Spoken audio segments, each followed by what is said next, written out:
Good morning everyone. बात कर लेते हैं मार्केट ने कल के दिन कैसे काम किया, हमने क्या डिस्कशंस कर रखे थे। कल का भी वही था हाल, रेंज बाउंड एंड 23,300 के नीचे ही मैंने शॉर्टिंग का बोला था, बट मार्केट 320 के आसपास से 320-330 के आसपास से ही रिवर्स करी, लाइक ऊपर से गिरा एंड डबल बॉटम बना के ऊपर, राइट, एंड फिर पूरे दिन यहाँ पे साइडवेज रह गया। अब क्या था, हमने बात किया था कि 23,400 के ऊपर क्लोजिंग इंपॉर्टेंट है, जो मिल गई। बट जो ये हुआ, जो आज के दिन मतलब कल के दिन ये हुआ कि गैप अप खुल के नीचे गया एंड उसके बाद जाते जाते भी एक अपसाइड में मारा, बट अगेन वो वहाँ से नीचे आ गया। बेसिकली ये दिखा रहा है कि 400 भी नहीं, 23,500 ये लेवल है, इसके ऊपर क्लोजिंग चाहिए मार्केट को, राइट। अच्छा, पिछले बार के लिए मैंने क्या, पिछले बार इसलिए मैंने इतना ये नहीं दिया क्योंकि यहाँ पे भी देखो, यहाँ पे 400 के ऊपर रहा था बट क्लोजिंग नहीं आई थी, और यहाँ पे 400 के ऊपर पूरे दिन सस्टेन किया बट मूव नहीं आया। मतलब बेसिकली ये समझ लो कि ये अभी और भी हायर लेवल्स पे कॉल राइटिंग, मतलब 23,500 पे भयानक कॉल राइटिंग है। इसके ऊपर सस्टेन करेंगे या क्लोजिंग मिलेगी तभी एक अपसाइड का मूव मिलेगा। और डाउन साइड में क्या है, डाउन साइड में बहुत सिंपल है, 23,300 ये लेवल मार्क कर लो। इसके नीचे अगर हम लोग निकलते हैं तो 23,200 तक आएंगे, और फिर ये टूट गया ना तब 23,000 भी देख लेंगे, ठीक है। 23,200 तो बहुत इंपॉर्टेंट लेवल है। मतलब अगर ये 300 टूटा तो 200 तक तो आपको आना ही है। 200 भी टूट गया तो मतलब वो ट्रेंडिंग डे हो जाएगा, 200 पॉइंट आपको निफ्टी में आराम से मिल जाएंगे। बट वो 200 टूट के सस्टेन करना चाहिए 10-15 मिनट 20 मिनट, ठीक है। मतलब जैसे सपोज़ ये 200 टूट के बाउंसेस लिया, फिर नीचे ऊपर बाउंसेस, तो फिर जो भी बाउंसेस आए ना, उस बाउंस को सेल करना और फिर टारगेट्स के लिए बैठ जाना, ठीक है। इस तरह से 200 के नीचे काफ़ी, अगर 15 to 20 मिनट्स एटलीस्ट इतना सस्टेन करना चाहिए। 30 मिनट्स सस्टेन करता है बहुत अच्छा, बट 15 to 20 मिनट्स मिनिमम आपको वेट करना पड़ेगा सस्टेन करने के लिए।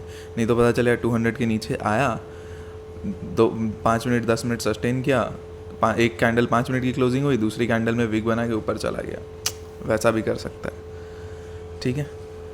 तो इम्पॉर्टेंट रहेगा 23,300 टूटने पर 23,200 तक का एक स्कैल्प मिल सकता है अपने को, चांसेस है। हाँ, अब 300 बहुत ऊपर है तो यहाँ पे ये लेवल भी इम्पॉर्टेंट हो जाता है, ये आपका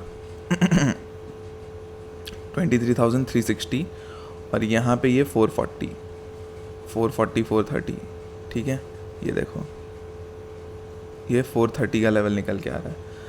तो ये हमने जो बात की मोटा मोटी मेजर लेवल्स की बात की है। अब स्कैल्पिंग्स में क्या क्या बन सकते हैं, तो अगर नियर रेंज में अपने बात करें तो 23,420 ये लेवल मार्क कर लो। इसके नीचे निकलते तो हम लोग 360 तक के लिए और 320 तक 340 तक के लिए ट्रैवल कर सकते हैं, ठीक है।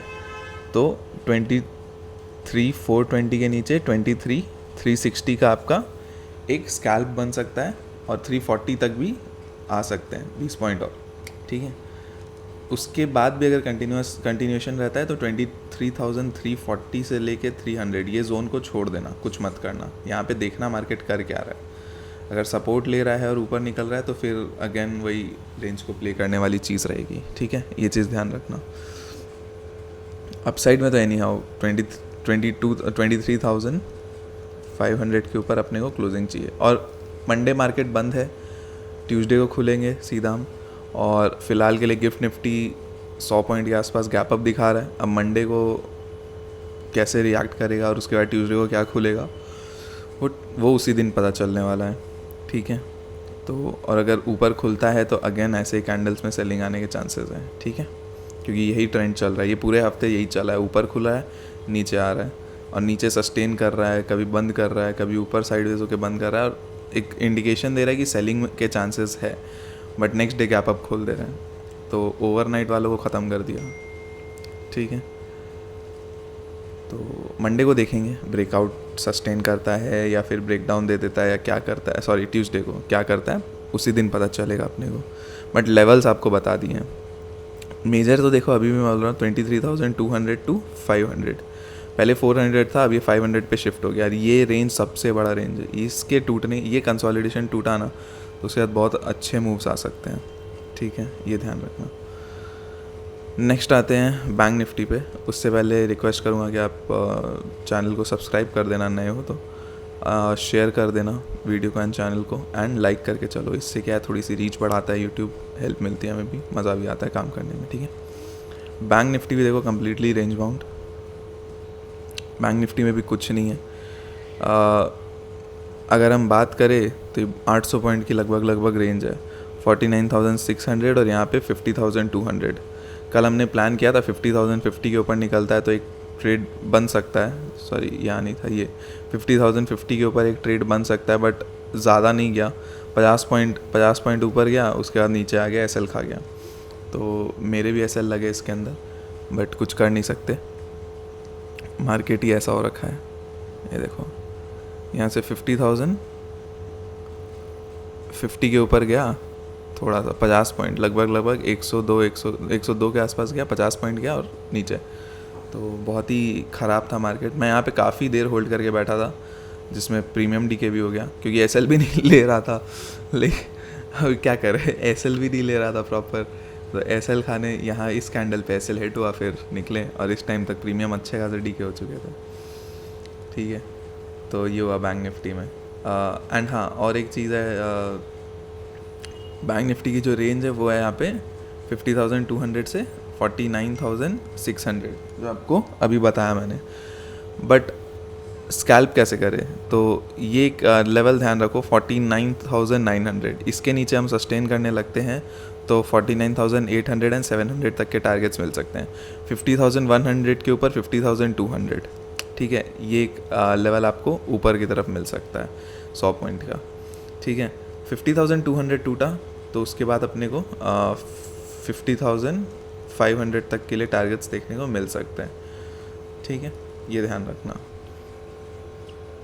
नेक्स्ट और 49,600 ये भी टूटा तो 49,500 एंड फर्दर नीचे 49,200 तक भी आ सकते हैं, ठीक है। नेक्स्ट आते हैं फिन निफ्टी में।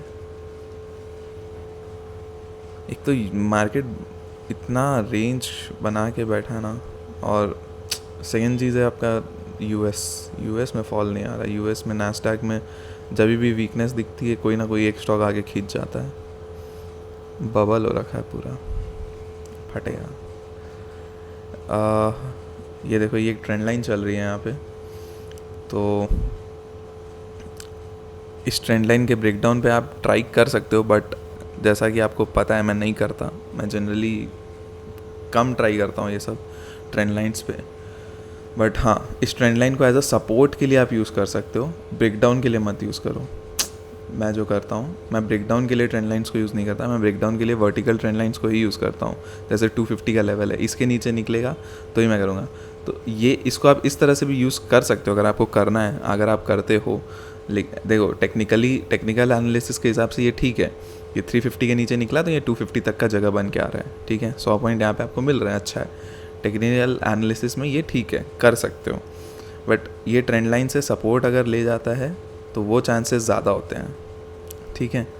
तो ये ध्यान रखना कि 350 के आसपास अगर मार्केट आता है एंड सपोर्ट लेके जाता है यहाँ से, तो उसको आप प्ले कर सकते हो अगेन 450 तक, ठीक है। 350 टूटता है तो 250 तक के टारगेट्स हो सकते हैं, एंड 250 टूटता है तो 200 तक के टारगेट्स हो सकते हैं, ठीक है। बाकी और कुछ है नहीं ज़्यादा मार्केट में कुछ समझाने को बताने को, बस वो रेंज चल रही है, उस रेंज को टूटना है, उसके बाद ही अपने को प्रॉपर लेवल्स मिलना स्टार्ट होंगे, ठीक है। तो चलिए आज के लिए इतना ही है, बाकी अपने ट्यूसडे डिस्कस कर लेंगे। आप पसंद आए तो सब्सक्राइब कर दीजिएगा, लाइक कर दीजिएगा वीडियो को, एंड शेयर करके चल लो। और प्लस टेलीग्राम चैनल है, ग्रुप के डिस्क्रिप्शन में लिंक है, ठीक है, उसको ज्वाइन करके चलो। उसमें आपको गाइडेंस मिलते रहती है during the market hours, and news updates लगातार मिलते रहते हैं मार्केट रिलेटेड, ठीक है। चलिए bye bye, thank you so much. Subscribe करिएगा, लाइक करिएगा।